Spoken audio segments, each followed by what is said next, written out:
Well, I told you you're going to love this show, right? I told you you were going to love this show. First, we hear about what's going to happen tonight at the state addressing the nation by President Trump, and then we have two segments with Lara Logan. Then we have one of the most, I would call him the most tapped into the White House, into the administration people out there, and he's bringing you the news every single night. The guest is the CEO and editor-in-chief of Just the News, No Noise. Always happy to have John Solomon with us. John, really, really, really good to have you.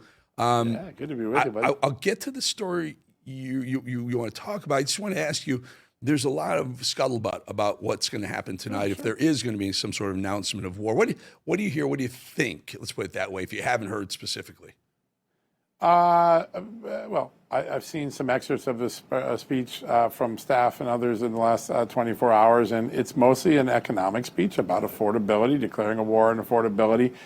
The first block of the speech reminds people what we got, the mess we got from Joe Biden. The second block of the speech reminds Americans what they got in the first year of Donald Trump, which is pretty substantial. I think any American president would be pretty impressed with what Donald Trump got done in 2025. And then the third block of the speech reads like a State of the Union address. Here is what I'm going to do next in 2026. And if you thought 25 was exhausting, I got news for you, buddy.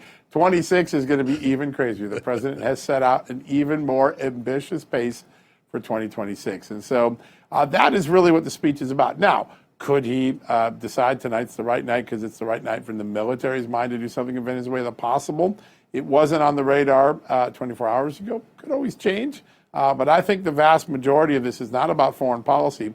It's about assuring people that while they still have a little bit of a Biden inflation hangover, that good times are coming, that the golden era of America is right around the corner, and here's how we're going to accelerate. And I think that's a lot of what I saw in the last 24 hours. Very, very good. Now, you posted something on Just the News, No Noise, that the House, about the Clintons, the House Oversight Chairman James Comer has now resorted to threatening former President Bill Clinton. Tell us about that. Bill Clinton could be the next Steve Bannon. That's exactly what James Comer is saying. But not on policies, obviously. Steve Bannon's got much better policies, but he could be a guy that's taken to contempt and taken to court. And by the way, this time, there'll be no Democratic Attorney General to protect Democrats like they did with Eric Holder many years ago and others who defied congressional subpoenas and got away with it when Steve Bannon and Peter Navarro were thrown in the can for it. So I think that the Clintons will show up and have a faulty memory on January 13, 14. But if they don't, James Comer is ready to take them to contempt. And I guarantee you, there's a lot of times we hear Republicans aren't united. They will be united in finding the Clintons in contempt if they don't testify in mid-January. How about more than just contempt, John? I think a lot of folks out here want to see, certainly Hillary, lock her up for good reason. I mean, literally, the things that they were throwing at Trump about, remember she had her private, using classified information, processing through private servers in her bathroom in New York, and then also busting up those 13 handheld devices before they were allowed to be, the FBI was allowed to see what she had on them.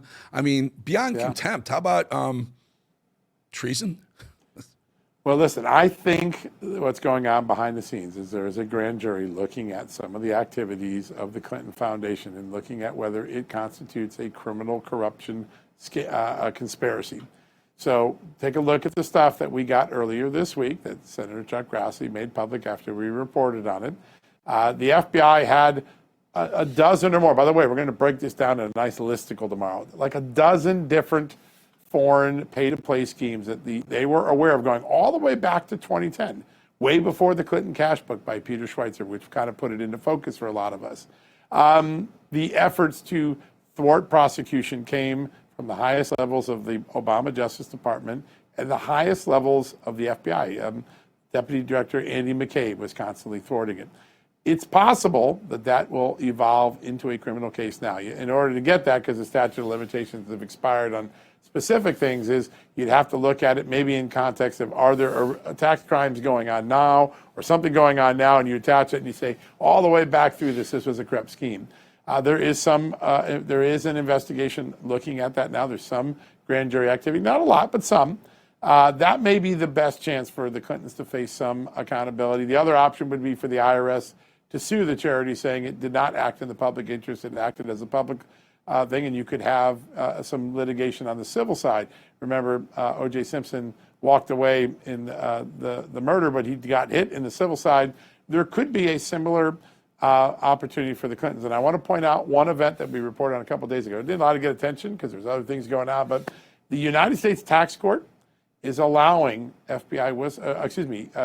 two former government agents who are now whistleblowers to pursue and go to trial against the Clinton Foundation, saying that they uncovered widespread wrongdoing inside the Clinton Foundation that should have been prosecuted. The tax court is going to litigate that case. That's going to be a spectacle for all of us to watch. You know, I remember this, John. We used to cover this at Fox extensively when the Clinton Foundation was taking money from foreign countries. They would send Bill Clinton over there for $500,000 to do a 10-minute speech.